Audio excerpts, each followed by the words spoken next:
Cuando tu esposa te apunta con tu propia pistola al pecho, las mentiras se vuelven más claras que la verdad jamás lo fue. Me llamo Mason Graham y tengo 35 años. Cada mañana sigo despertándome antes del amanecer para dirigir mi empresa de climatización, comprobando los diagnósticos del sistema mientras se prepara el café. Christine, mi esposa desde hace 7 años, me traicionó con Cameron, un rico donante de su organización sin ánimo de lucro que la convenció de que yo la estaba frenando. Se me hizo un nudo en el estómago cuando encontré los recibos del hotel escondidos debajo de su agenda. Una prueba que destruyó todo lo que creía que habíamos construido juntos.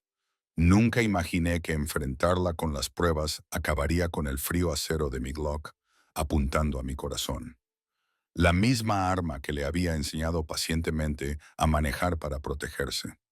No me borrarán con sus manipulaciones, ni me silenciarán con el miedo. La verdad merece testigos. Antes de continuar, déjame saber en los comentarios desde qué parte del mundo me estás viendo. Y asegúrate de suscribirte, porque mañana compartiré una historia que no te querrás perder. Pero déjame empezar por el principio. Siempre he vivido según rutinas. Me levanto a las 5:30 m, tomo café a las 5:45, reviso el tablero de despacho a las 6:15, tengo mi primer trabajo a las 7, almuerzo en cualquier lugar que esté más cerca del mediodía y regreso a casa a las 6 casi todas las noches. Los fines de semana los dedicaba al inventario de piezas y a la contabilidad entre los proyectos que Christine había planeado para nosotros. La previsibilidad no era aburrida. Era la base sobre la que se construía todo lo demás. El viernes por la tarde terminé de instalar una caldera para los Miller, una pareja de jubilados cuyo sistema se había estropeado justo cuando el otoño de Ohio empezaba a hacer mella. El trabajo se alargó 3 horas, pero no iba a dejarlos sin calefacción durante el fin de semana. «Eres una bendición, Mason», dijo la señora Miller, poniéndome en las manos una lata de galletas caseras mientras guardaba mis herramientas. «No hay muchas empresas que se queden hasta tan tarde un viernes». «Solo hago mi trabajo», le dije, aceptando las galletas con un gesto de asentimiento. Me dolía la espalda de estar 8 horas encorvado en el sótano, pero ver el alivio en sus ojos hizo que mereciera la pena. La puesta de sol pintaba el cielo de Lakefield de naranjas difuminados mientras cargaba mi camioneta. Miré mi teléfono, eran las 9:17 p.m.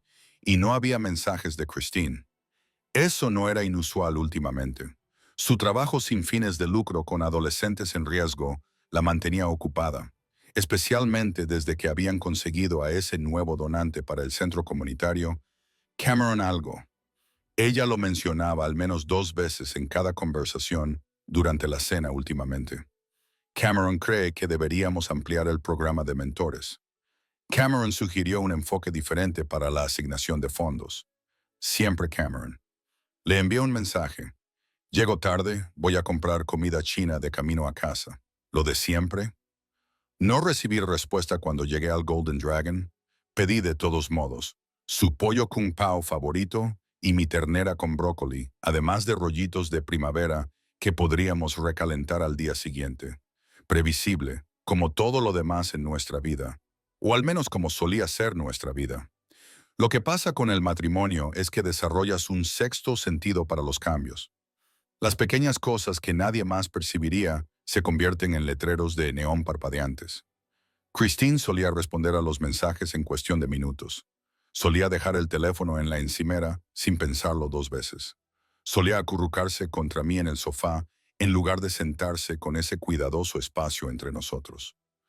¿Recuerdas cómo olía el pegamento del aula en la escuela primaria? Ese aroma específico que no era precisamente agradable, pero que te transportaba directamente al papel de construcción y las tijeras de seguridad. A veces, los recuerdos te golpean así, de forma inesperada y total. Mientras esperaba la comida para llevar, de repente recordé cómo Christine solía esperarme con una cerveza ya abierta cuando tenía trabajos hasta tarde, preguntándome cada detalle de mi día como si fuera la historia más fascinante que hubiera escuchado jamás. Pagué la comida y conduje los últimos 10 minutos hasta casa. Las luces de la calle parpadeaban mientras la oscuridad se apoderaba de nuestra urbanización. Nuestra casa estaba a oscuras, excepto por la luz del porche que había programado para que se encendiera al atardecer.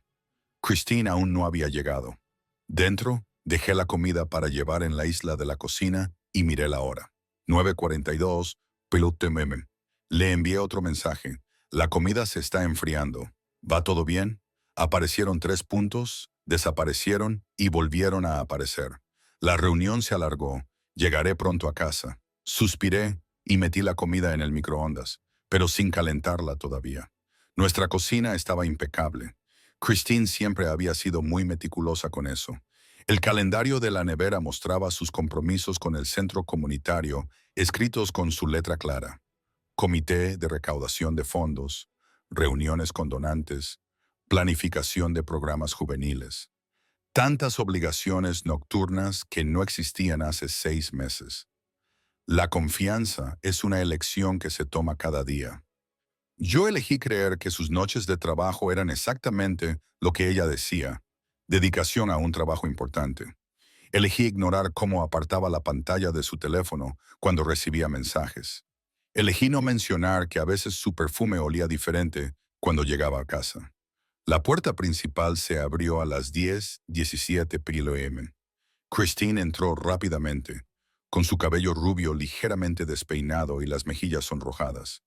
«Siento llegar tan tarde», dijo, sin mirarme a los ojos. La reunión sobre el presupuesto con Cameron se alargó, y luego quiso discutir algunos nuevos parámetros de donación. «No hay problema», dije, levantándome para calentar su comida. «¿Cómo te ha ido?» «Bien. Genial, en realidad».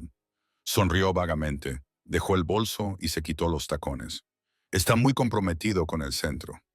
Asentí con la cabeza, observando sus movimientos. Demasiado cuidadosa, demasiado mesurada, como alguien que intenta parecer normal. «¿Tienes hambre?», le pregunté. «De hecho, pedimos comida durante la reunión. Probablemente debería darme una ducha. Mañana madrugamos». Otra desviación de nuestra rutina. Antes conocía cada ritmo de nuestra vida juntos. Ahora estaba aprendiendo nuevos patrones que no estaba segura de entender. «Claro», dije, «yo me encargo de limpiar». Ella desapareció escaleras arriba y yo guardé la comida que no habíamos tocado y limpié las encimeras, que ya estaban limpias. Su teléfono estaba en el cargador donde lo había enchufado. Un hábito tan automático que ni siquiera se había dado cuenta. La pantalla se iluminó con una notificación. La misma habitación que la última vez. Mi mano se detuvo a mitad de la limpieza. El suave zumbido del frigorífico se convirtió de repente en el sonido más fuerte del mundo. La mañana llegó como siempre, demasiado temprano y sin piedad. Apenas había dormido. Ese mensaje de texto se repetía en mi mente cada vez que cerraba los ojos. La misma habitación que la última vez. Verás, podía haber explicaciones.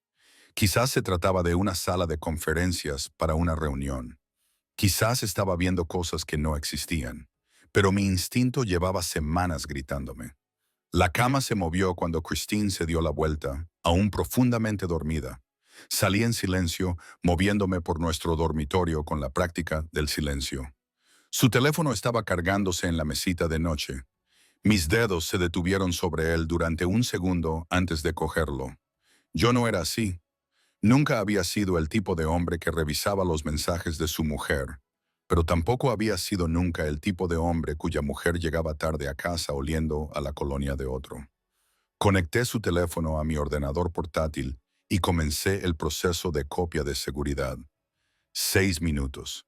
Me parecieron 6 horas, viendo cómo avanzaba la barra de progreso mientras escuchaba cualquier cambio en su respiración. Cuando terminó, desconecté todo y volví a colocar su teléfono exactamente como lo había encontrado. Ella no se movió. A las 7:30 ya estaba en la tienda. El sábado solía ser nuestro día más ajetreado, pero había planeado empezar tarde. Necesitaba tiempo para revisar esos archivos antes de que los clientes empezaran a llamar por los aires acondicionados estropeados. La primera hora no reveló nada inusual. Fotos de eventos para recaudar fondos. Mensajes de texto con compañeros de trabajo sobre horarios. Entonces lo encontré. Extractos de tarjetas de crédito. Nuestra cuenta compartida mostraba cargos del Parkview Hotel en Columbus. 3 ocasiones distintas, todas en los últimos 2 meses. Todas por la habitación 417. Llamé a Mark. Contestó al tercer tono. Su voz sonaba aturdida. Es temprano, tío. ¿Qué pasa? Necesito tu ayuda en la tienda, le dije, manteniendo la voz tranquila. Ese compresor, Riggs, me está dando problemas. Ahora es sábado por la mañana. Sé qué día es. Solo ven. 1 hora más tarde, llegó al aparcamiento. Yo ya estaba metido de lleno en el compresor, que efectivamente me estaba dando problemas. No había mentido sobre eso.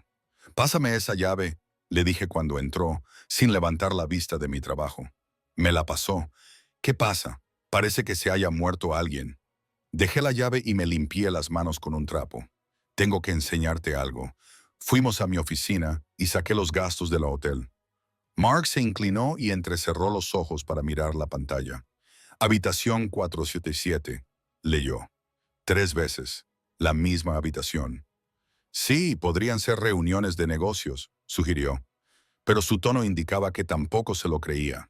En un hotel a 40 metros de distancia, entre semana por la noche. Seguí desplazándome por los extractos. Mira esto. Gastos de cena en Luciana's las mismas noches. Ese es el restaurante del hotel. Mark se sentó y se pasó la mano por el pelo. Mason. Sí. Seguí desplazándome, metódicamente, buscando. Cameron es el donante con el que siempre se reúne, el que supuestamente se preocupa tanto por los programas comunitarios. Mark asintió con el ceño fruncido. El tipo del que habló en la barbacoa del mes pasado. Es él. Trabajamos en el compresor durante otra hora. Mark me ayudó a rastrear más transacciones mientras cambiábamos piezas. Ninguno de los dos habló mucho. ¿Qué había que decir? Por la noche, lo había impreso todo. Extractos de tarjetas de crédito, registros de mensajes de texto, datos de localización que mostraban que su teléfono estaba en el parque cuando ella decía estar en el centro comunitario. Lo doblé todo con cuidado y lo guardé en la guantera de mi camioneta. Cuando llegué a casa, Christine estaba en la cocina preparando la cena. Sonrió cuando entré, más radiante que en semanas. «Hola, has llegado pronto», dijo, removiendo algo que olía a ajo y mantequilla. «Pensaba que estarías toda la noche en la tienda». «Arreglaron el compresor Higgs más rápido de lo que pensaba», respondí, observando su rostro en busca de alguna pista. «¿Qué tal el día?» «Bien, esta mañana tuve una reunión de la Junta. Estamos ultimando el programa juvenil del mes que viene». Volvió a la cocina. «Cameron cree que podemos conseguir fondos complementarios del condado». Ahí estaba otra vez. «Cameron, has estado trabajando mucho con él últimamente», dije, manteniendo un tono informal mientras me lavaba las manos en el fregadero. Ella se tensó ligeramente. Alguien que no conociera su lenguaje corporal tan bien como yo podría no haberlo notado. «Es nuestro mayor donante», dijo. «Así es como funciona la recaudación de fondos, Mason». «Lo sé», dije. «Es que parece que pasas muchas noches fuera». Dejó la cuchara de madera con más fuerza de la necesaria. «¿Qué quieres decir con eso?» «Nada, solo es una observación. Suena más bien a la acusación». Su voz tenía ahora ese tono cortante. «¿De verdad vamos a hacer el numerito del marido celoso? Porque no está a tu altura». «No estoy celoso», dije, aunque mi corazón latía con fuerza. «Solo te pregunto cómo te ha ido el día». «No, me estás interrogando», espetó, como si tuviera que dar cuenta de cada minuto que no estoy contigo. «Es asfixiante, Mason. Podría haber insistido. Podría haber sacado los recibos del hotel en ese momento, pero algo me dijo que esperara. Primero, recabar todos los datos, tener la conversación una vez y hacerlo bien». «Tienes razón», dije en su lugar. «Ha sido un día largo. Estoy cansado». La cena fue tranquila. Después, ella subió a ducharse. Oí correr el agua y me deslicé al dormitorio, donde su tableta estaba sobre la cómoda. La contraseña seguía siendo la misma que había usado durante años, el cumpleaños de su madre. Viejos hábitos. Encontré las fotos en su carpeta de archivos recientemente eliminados. Ella y Cameron en el espejo del baño de un hotel, con una sonrisa amplia y genuina que no había visto en mí en meses. La mano de él en su cadera, posesiva, me dejó sin aliento. El sonido de la ducha pareció de repente lejano, como si estuviera bajo el agua. Apagué la tableta y la dejé exactamente como la había encontrado, con las manos temblorosas. Todavía no, me susurré a mí mismo. Tenía que hacerlo bien, cara a cara, con todas las pruebas sobre la mesa, sin que ella pudiera tergiversarlas o negarlas. Pero aún no. El jueves por la tarde se extendía por el horizonte en rayos naranjas y morados cuando entré en el camino de acceso. Llevaba 5 días con esos recibos en la guantera, 5 días viendo a Christine mirar su teléfono y sonreír ante mensajes que no eran míos. 5 días preguntándome si estaba loco o si por fin veía lo que siempre había estado ahí. Había salido temprano del trabajo, diciendo a los chicos que me dolía la cabeza.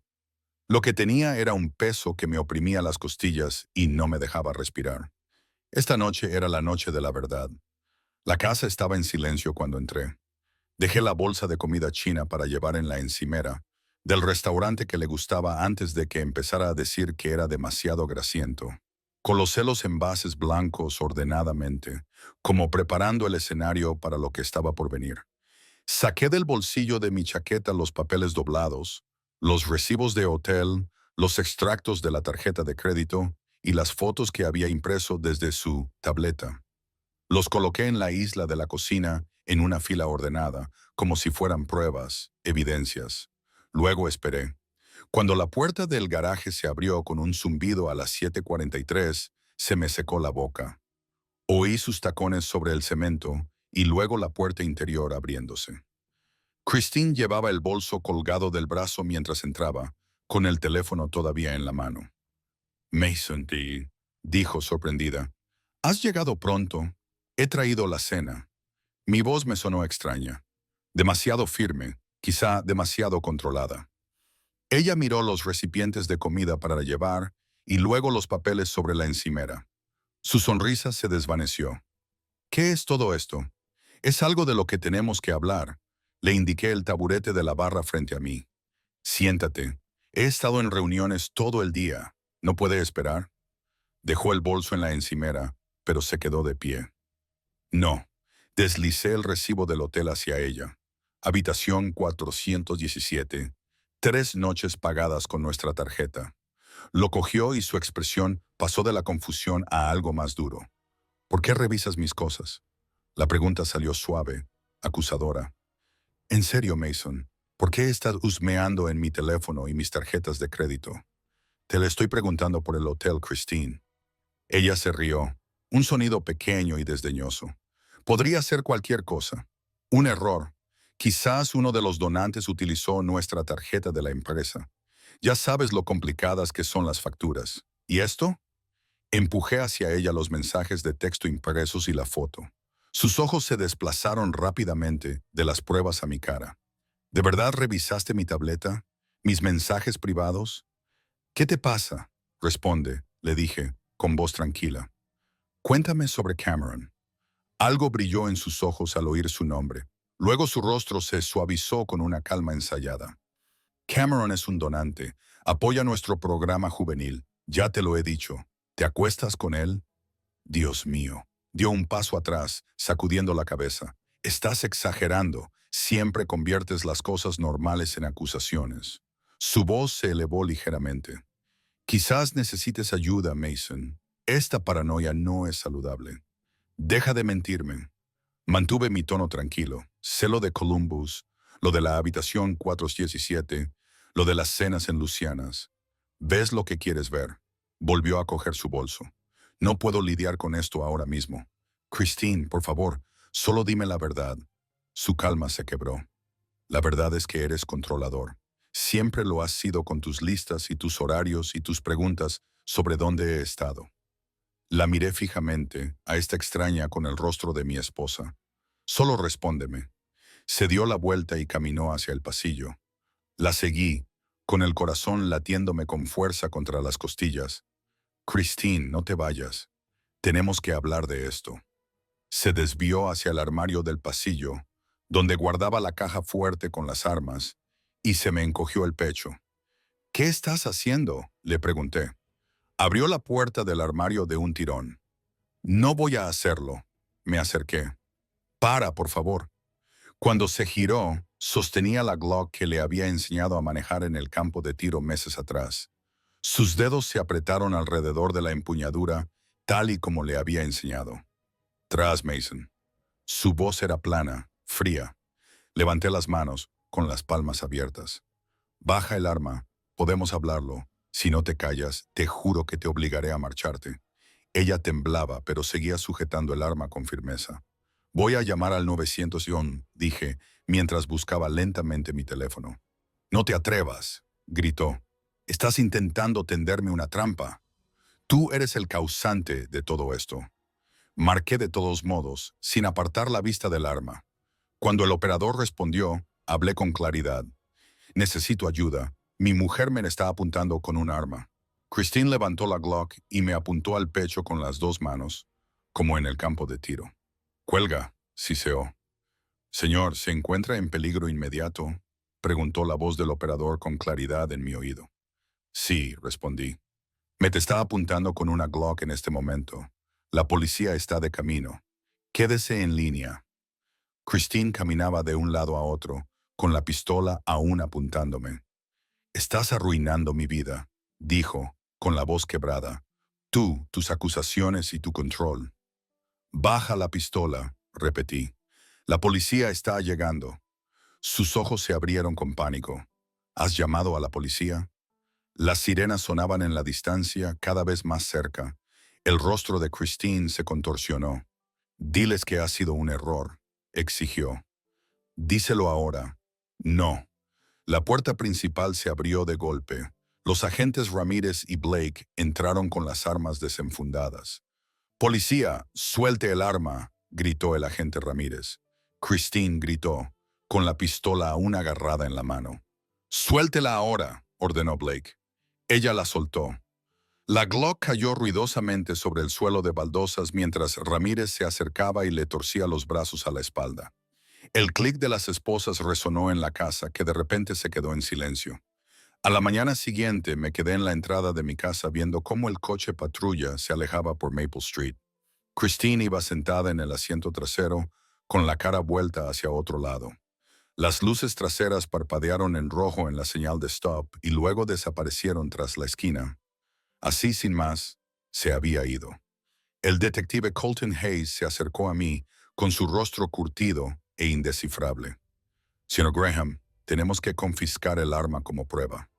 Asentí con la cabeza y lo llevé al interior, donde el agente Ramírez había dejado la Glock en la encimera de la cocina, ahora etiquetada y documentada desde la noche anterior. «Esta es su arma registrada, ¿verdad?», preguntó Hayes poniéndose unos guantes de látex. «Sí, una Springfield Ace de 9. La tengo desde hace unos 3 años». Observé cómo la levantaba con cuidado, comprobando la recámara antes de meterla en una gran bolsa de pruebas. «Necesitamos que nos vuelva a contar todo», dijo Hayes, sellando la bolsa con eficiencia. Desde el principio pasé la siguiente hora contándolo todo, buscando los recibos, los mensajes, la confrontación.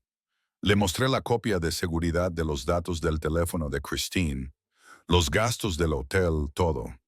Hayes tomó notas metódicamente, sin revelar nada con su expresión. «El número de serie del arma coincide con su registro», confirmó. «La señora Graham ha sido detenida por violencia doméstica agravada y amenazas. Habrá una comparecencia en 48 horas. Cuando finalmente se marcharon, la casa parecía vacía. Deambulé de habitación en habitación, tocando objetos familiares que de repente parecían pertenecer a la vida de otra persona. La taza de café que Christine había usado ayer por la mañana, la manta con la que se envolvía en las noches de cine, todo parecía atrezo en un escenario abandonado. La camioneta de mi padre entró en el camino de acceso alrededor del mediodía. Gary Graham entró sin llamar, con una bolsa de la compra en la mano. «He traído sándwiches», dijo simplemente. Nos sentamos a la mesa de la cocina, el mismo lugar donde me había enfrentado a Christine menos de 24 horas antes. «Podría haberte matado», dijo papá finalmente, con la voz ronca por la emoción. No creo que hubiera apretado el gatillo. No importa. Si apuntas con un arma, has cruzado una línea. Desenvuelto su sándwich, pero no comió. Tu madre habría ido directamente a la cárcel y le habría dicho lo que pensaba. La mención de mamá me hizo un nudo en la garganta. Hacía 5 años que se había ido, pero a veces su ausencia aún se sentía reciente. Mantén la concentración, me aconsejó papá.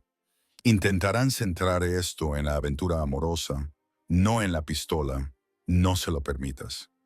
Esa noche, después de que papá se marchara, me senté a la mesa de la cocina a revisar los documentos que Hayes había dejado. La transcripción de la llamada al 911 era cruda en su simplicidad. Operador, 911, ¿cuál es su emergencia?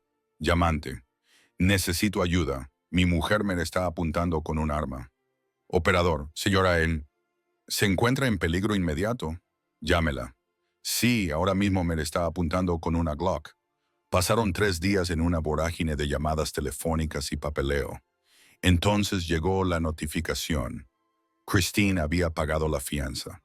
Su abogado, Paul Mendes, emitió un comunicado a la prensa local sugiriendo que yo había inventado detalles para castigar una aventura amorosa. Esas palabras me revolvió el estómago. Me puse en contacto con la fiscalía y me asignaron a la asistente del fiscal Kendra Brooks. Era directa, eficiente, y su voz transmitía la confianza firme de alguien que lo había visto todo antes. Esto no es inusual, explicó Brooks. La defensa intentará replantear esto como una reacción emocional exagerada a la infidelidad. Nos centraremos en los hechos, el arma, la llamada al 911 y las declaraciones de los agentes. Mark pasó por allí esa noche, trayendo pizza y determinación. Estoy aquí para lo que necesites, dijo, incluso para testificar. ¿Sobre qué? ¿Recuerdas cuando Christine me preguntó sobre apuntar con un arma para asustar a alguien? Fue hace unos 6 meses. Lo planteó como algo hipotético, pero ahora lo miré fijamente. ¿Ella qué? Dijo que estaba escribiendo algo para el trabajo. Quería saber si blandir un arma de fuego se consideraría legalmente una amenaza. Él negó con la cabeza. En ese momento no le di importancia. Mi teléfono sonó alrededor de las 8. Era Sharon Miles, la madre de Christine. Casi no respondí. Mason, por favor, comenzó, con la voz tensa por la emoción. Esto ha ido demasiado lejos. ¿No puedes retirar los cargos por el futuro de Christine? Me apuntó con un arma, Sharon. Cometió un error. Estaba alterada. No fue un error. Fue una elección. Estás destruyendo su vida por una indiscreción. Siseó, dejando de fingir cortesía. ¿Qué clase de hombre hace eso? Colgué en silencio, con la mano ligeramente temblorosa. La profundidad de la manipulación me dejó atónito. En su mundo, apuntar con un arma cargada era una indiscreción y defenderme a mí mismo me convertía en vengativo. Mi teléfono volvió a vibrar. Número oculto. En contra de mi mejor juicio, contesté. Hola. Durante un momento, solo respirando. Entonces, la voz de Christine, apenas más que un susurro. Te arrepentirás de esto. Terminé la llamada, pero mi pulso ya se había disparado, martilleando contra mis costillas como si intentara escapar. 2 días después, me senté en una oficina del centro que olía a café y libros encuadernados en cuero. La luz del sol se filtraba a través de las persianas verticales, proyectando rayas sobre el escritorio pulido. Yaya Chu me observaba desde detrás de sus gafas sin montura, mientras yo colocaba una carpeta de cartón delante de ella. Eso es todo, dije. Recibos, registros telefónicos, las fotografías. Abrió la carpeta y hojeó el contenido metódicamente, con una expresión impasible, salvo por un ligero fruncimiento alrededor de los ojos. Has hecho bien en conservar esto, dijo finalmente. La mayoría de los clientes vienen sin nada más que su palabra. El trabajo en climatización te enseña a documentarlo todo, respondí. Los clientes olvidan lo que pidieron, lo que arreglaste. Laya asintió. El matrimonio no es tan diferente. Se inclinó hacia adelante. Mason, tenemos que actuar rápidamente en 2 frentes. Primero, una orden de protección para mantener a Christine alejada de ti y de tus propiedades. Segundo, Tenemos que congelar vuestras cuentas conjuntas inmediatamente. Ella no lo haría. Siempre lo hacen. Laia me interrumpió con delicadeza. Cuando la gente se siente acorralada, agarra lo que puede. He visto a cónyuges vaciar los ahorros de décadas en una sola tarde. La idea de que Christine vaciara nuestras cuentas me provocó un nudo en el estómago. Habíamos acumulado esos saldos juntos, centavo a centavo, año tras año. Hazlo, le dije. Laia ya estaba llamando a su asistente legal. Jen, necesito que presentes de urgencia la orden de protección y la congelación de activos contra Graham. Sí, hoy. Mientras Laia trabajaba, mi teléfono vibró con un mensaje de Ada Brooks. Reunión con el detective Hayes a las 3 p.m. Trae tus declaraciones y la grabación del 911. Ve allí. Recordé esos primeros momentos después de que llegara la policía. Los agentes separándonos. Christine llorando de repente en voz baja, alegando miedo. Yo, de pie, descalza, en el suelo de mi cocina, explicando por qué había llamado al 911. Acabo de recibir un mensaje de texto del fiscal. Se lo dije a Laia. Están reuniendo pruebas esta tarde. Bien. El caso penal refuerza el civil. Laia deslizó un documento por el escritorio. Firma aquí para la orden de protección de emergencia. Impide que Christine se acerque a menos de 150 metros de ti, de tu casa o de tu lugar de trabajo. Mientras firmaba, mi teléfono volvió a vibrar. Esta vez era una citación judicial para una reunión previa a la vista en 3 días. «Qué rápido», comentó Laia, leyendo por encima de mi hombro. «¿Es normal?» «No. Alguien está presionando. O el fiscal quiere cerrar el caso, o el abogado de Christine está intentando apresurarse antes de que estemos preparados». Ella tomó nota. «Allí estaré». Más tarde, esa misma tarde, me reuní con Aya Brooks y el detective Hayes en la oficina del fiscal. Hayes era mayor de lo que esperaba, con la piel curtida y unos ojos alertas que no se les escapaba nada. «Tu llamada al 911 es oro», dijo Brooks sin preámbulos. «Se oye claramente a Christine de fondo, profiriendo amenazas mientras tú mantienes la calma». Hayes asintió. Las cámaras corporales de los agentes que acudieron al lugar la grabaron con el arma. Entre eso y la llamada, tenemos pruebas sólidas para la acusación de amenaza.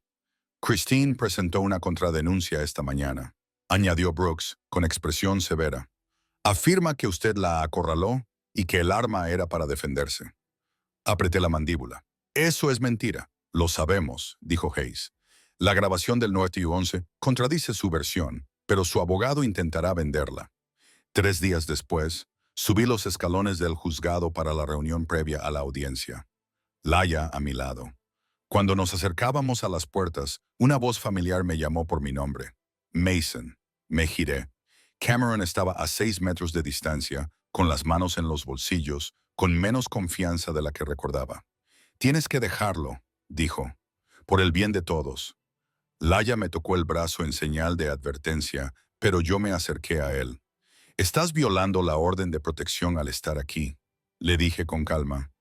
«Si eres inteligente, te irás ahora mismo». Apretó la mandíbula. «Todo esto puede desaparecer. Solo tienes que decirles que fue un malentendido». Ella me apuntó con una pistola. Estaba asustada. «Tú la estabas amenazando». Me reí, un sonido breve y áspero que incluso a mí me sorprendió. «Hay una grabación, Cameron. La policía lo ha oído todo. ¿De verdad quieres añadir la manipulación de testigos a tus problemas?» Algo brilló en sus ojos. Incertidumbre, quizá incluso miedo. «Esto no ha terminado», murmuró, retrocediendo hacia su coche. De hecho, le grité, «esto solo acaba de empezar». Esa noche, conduje hasta mi tienda para terminar el papeleo. En cuanto abrí la puerta, supe que algo iba mal. El aire olía diferente, a pintura y polvo removido. Encendí las luces. El lugar había sido saqueado, las cajas de herramientas volcadas, los papeles esparcidos y la pared trasera pintada con letras rojas que goteaban. Mentiroso. Llamé a Hayes inmediatamente. Llegó 20 minutos más tarde, tomando fotografías y notas. «Cameron», pregunté. Hayes se encogió de hombros. «Encaja con el patrón. Intimidación que se intensifica hasta llegar a daños materiales. Revisaremos las cámaras de tráfico. A ver si podemos localizar su vehículo. Tardamos 2 horas en documentarlo todo. Cuando Hayes se marchó por fin, cerré la tienda con llave, con una determinación que se había endurecido hasta convertirse en algo parecido al hierro. Al entrar en mi camino de acceso, unos faros me iluminaron de repente, brillantes e intrusivos. Un coche estaba parado en la acera, con el motor rugiendo en la tranquila noche. Me mantuve firme, negándome a retroceder. Después de un largo momento, el coche aceleró bruscamente y desapareció por la calle. El juzgado olía a cera para suelos y ansiedad. Me ajusté la corbata, la azul que papá había insistido en que llevara, y miré mi reloj. Ada Brooks se acercó a mí con paso firme, balanceando su maletín con una expresión que no revelaba nada. ¿Listo?, preguntó. Más que nunca, respondí, siguiéndola a través de las pesadas puertas de roble. Dentro, la sala de audiencias preliminares ya se estaba llenando con los habituales. Empleados revolviendo papeles, agentes apostados junto a las paredes y un puñado de espectadores. Paul Mendiz, el abogado de Christine, estaba sentado en la mesa de la defensa, inclinándose para susurrarle algo al oído a Christine. Ella llevaba una blusa azul pálido que nunca había visto antes, el pelo recogido en una modesta coleta, la imagen perfecta de la vulnerabilidad. Mi estómago asintió. Había visto esa mirada calculada antes, en nuestra cocina, segundos antes de que ella cogiera la Glock. El juez Harmon pidió orden en la sala y el proceso comenzó con las mociones habituales. Ada Brooks presentó las pruebas del estado, la grabación del 911, los testimonios de los agentes y el informe balístico que confirmaba que la Glock estaba cargada y sin el seguro puesto. Entonces, Mendiz se puso de pie y se alisó su caro traje. Su señoría, la defensa desea presentar una prueba clave que sitúa todo este incidente en su contexto adecuado. Se acercó al estrado con una carpeta de Manila. Esta fotografía fue tomada en el Lakefield Memorial Hospital 2 días después del supuesto incidente. El alguacil entregó la carpeta al juez Harmon, quien estudió su contenido con los ojos entrecerrados antes de pasársela a Ada Brooks. Ella apretó la mandíbula de forma casi imperceptible. Esto muestra el brazo de mi cliente, continuó Mendiz, con hematomas evidentes compatibles con haber sido agarrada con fuerza. La señora Graham buscó atención médica después de sentir dolor, y el personal del hospital documentó lo que observó. Me incliné hacia adelante, invadido por la incredulidad. No había ningún hematoma porque nunca la había agarrado. Era otra mentira, otra manipulación. Ada Brooks se levantó inmediatamente. Su señoría, esta fotografía nunca se presentó durante la investigación. Además, no hay una cadena de custodia establecida, no hay ningún informe médico que la acompañe y no hay indicios de cuándo o cómo se produjo esta supuesta lesión. Solo nos enteramos ayer, su señoría, replicó Mendiz con suavidad. Y en cuanto a la causalidad, la señora Graham testificará que su marido la agarró con fuerza durante su altercado antes de que ella tomara medidas defensivas. ¿Medidas defensivas?, le susurré a Brooks. Ella apuntó con un arma cargada a mi pecho. El juez Harmon se ajustó las gafas. Admitiré la fotografía por el contexto, señorita Brooks. El jurado puede sopesar su credibilidad frente a otras pruebas. Brooks asintió secamente, pero pude ver su frustración. La audiencia continuó con la siguiente moción de Mendiz para suprimir partes de la llamada al 911. Su señoría, secciones significativas de esta grabación contienen la narración emocional y la interpretación de los hechos por parte del señor Graham, no un informe factual. Estas declaraciones prejuiciosas influirían injustamente en los miembros del jurado. Mi corazón se hundió mientras el juez Harmon revisaba la transcripción. Después de varios minutos, levantó la vista. Concedo la supresión parcial. Se excluyen las partes en las que el señor Graham describe sospechas previas y caracteriza las intenciones de la señora Graham. Solo son admisibles las observaciones directas de la amenaza inmediata. Era como ver a alguien borrar partes de la realidad. El contexto, la manipulación de Christine, su acercamiento calculado al armario, sus amenazas anteriores. Todo desapareció, dejando solo momentos inconexos que podían reinterpretarse. Cuando terminó la audiencia, Yaya Chu se reunió con nosotros en el pasillo, después de haber observado desde atrás. La orden de protección sigue vigente, me aseguró. Eso es lo que más importa ahora mismo. Pero lo están tergiversando todo, dije, manteniendo la voz baja mientras la gente pasaba a nuestro lado. Eso es lo que hacen los abogados defensores, respondió Brooks. Pero todavía tenemos el testimonio de la gente que respondió, el informe balístico y suficiente de la llamada al 911 para establecer la amenaza. De camino al aparcamiento, vi a dos vecinos de mi calle. Rápidamente apartaron la mirada cuando les saludé con un gesto. El mensaje era claro. Habían oído algo y ya no sabían qué creer. Esa noche, papá preparó filetes a la parrilla detrás de mi casa. El familiar olor a carbón me transportó a veranos más sencillos. Siempre me había gustado verle trabajar con la parrilla, metódico y paciente, esperando el momento perfecto.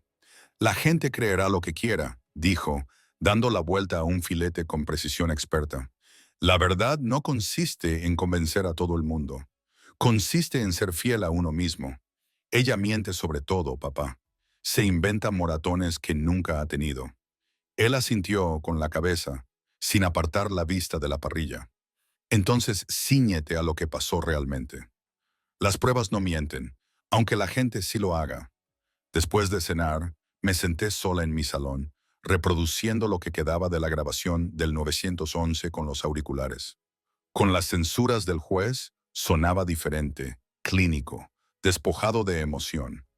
El miedo que me había oprimido la garganta cuando Christine levantó la pistola había desaparecido. Lo único que quedaba era una serie de declaraciones que podían interpretarse de múltiples maneras.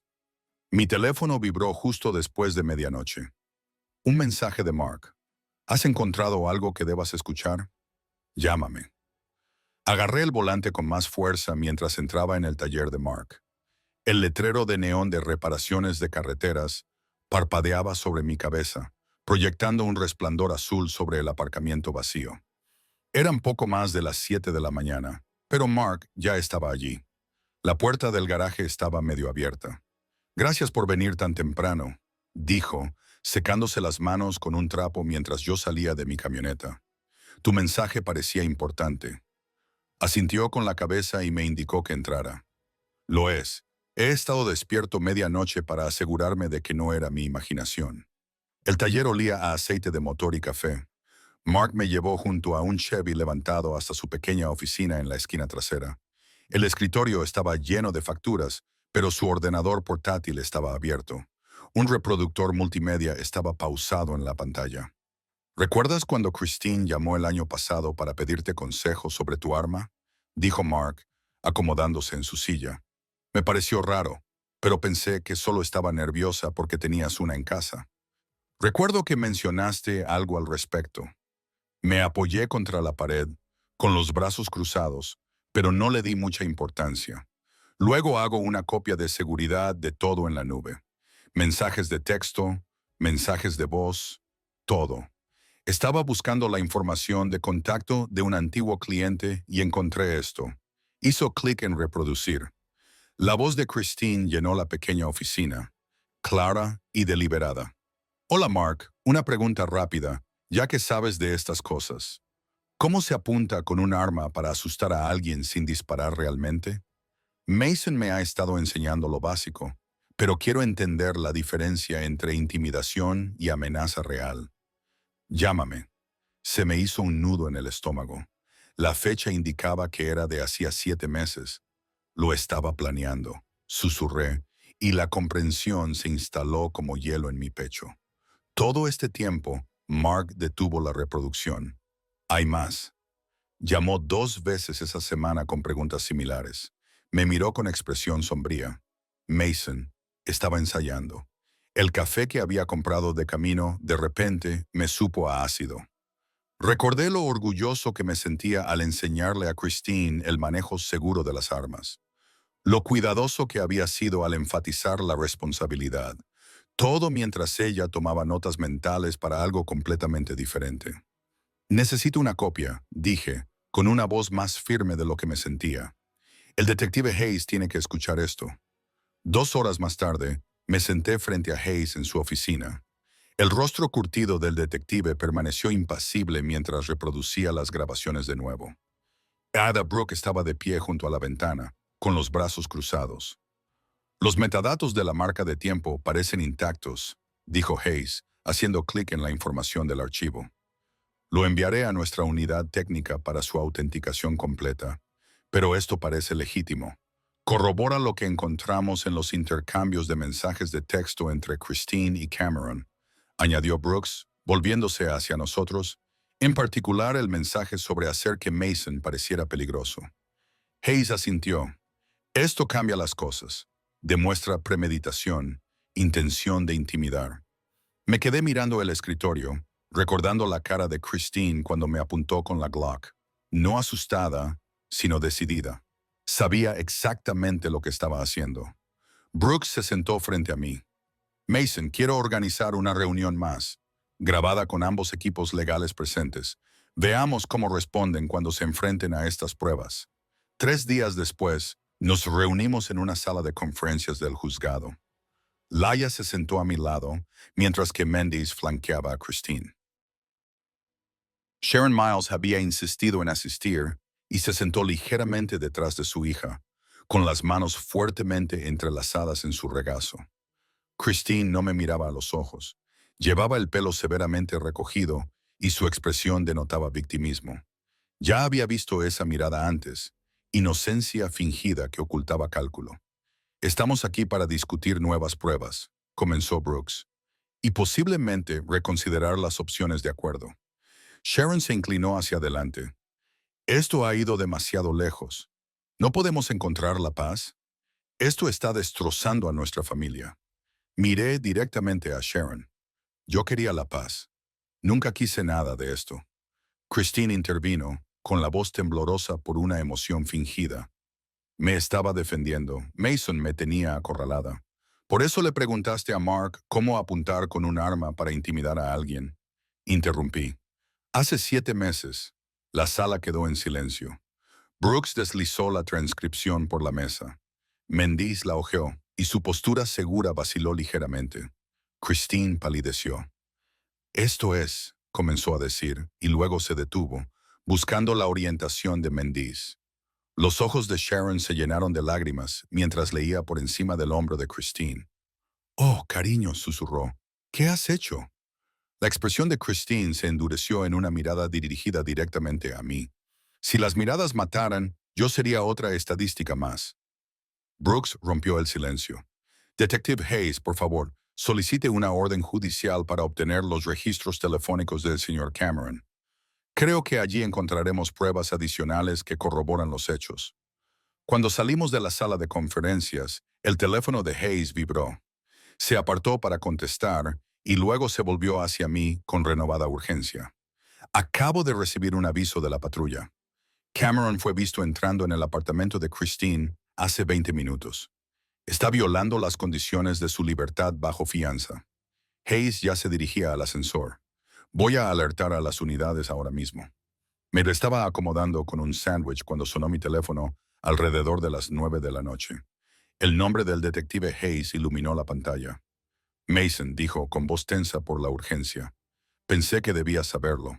«Estamos fuera del apartamento de Christine ahora mismo. Los vecinos han llamado por un